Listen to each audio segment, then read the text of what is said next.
Assalamualaikum warahmatullahi wabarakatuh. Sebelumnya perkenalkan, nama saya Nur Wahyu Devi dengan NIM 2505 2025. Di sini pada kesempatan kali ini saya akan memaparkan hasil observasi saya mengenai kondisi lingkungan dan respon masyarakat di sekitar tempat tinggal saya terhadap potensi genangan air ataupun potensi banjir di Jalan Parkit 3 tempat kos saya berada. Pertama, dari analisis geografis, wilayah Jalan Parkit 3 termasuk kawasan yang cukup dekat dengan daerah pesisir pantai. Meskipun kos Puri Hijau sendiri aman dan tidak mengalami banjir, hasil pengamatan saya menunjukkan adanya genangan air yang cukup tinggi, yaitu setinggi mata kaki pada beberapa ruas jalan.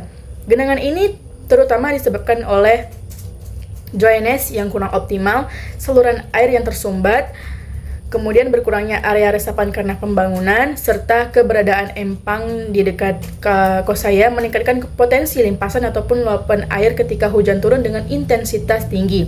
Hal ini menunjukkan bahwasannya wilayah kami atau wilayah tersebut masih memiliki kerentanan terhadap bencana hidrometeorologi.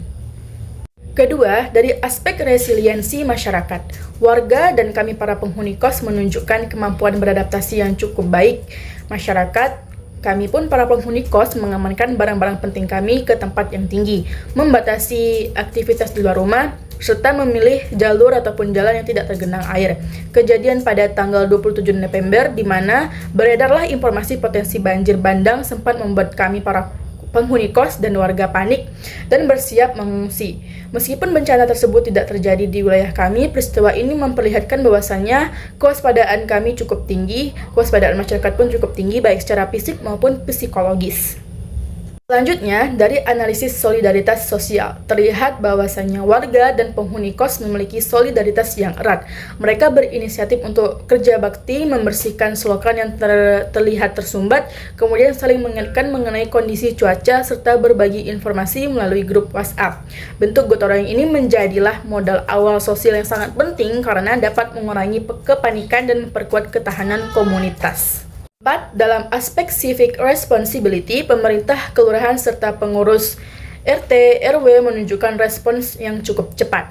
Mereka melakukan pemantauan saluran air, berkoordinasi, membersihkan drainase, dan memberikan imbauan mengenai cuaca ekstrim melalui media sosial dan grup WhatsApp.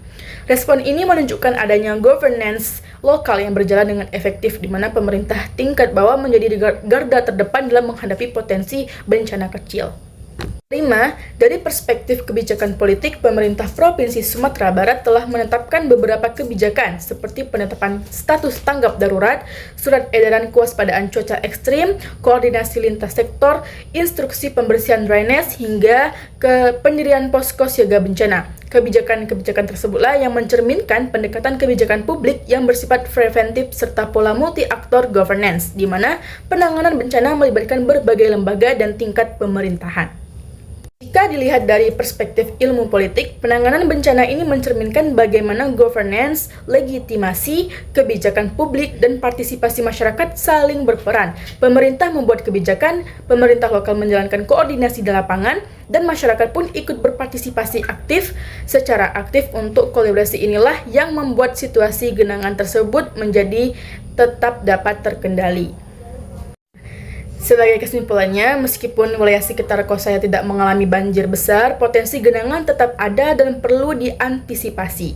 Respons masyarakat, solidaritas sosial, serta peran pemerintah lokal dan provinsi menunjukkan bahwasannya kesiapsiagaan bencana berjalan cukup baik. Namun, perbaikan drainase tetap perlu dilakukan agar risiko genangan dapat diminimalkan untuk kedepannya. Sekian pemaparan dari saya. Mohon maaf jika ada kesalahan dan kekurangan. Saya ucapkan terima kasih. Wassalamualaikum warahmatullahi wabarakatuh.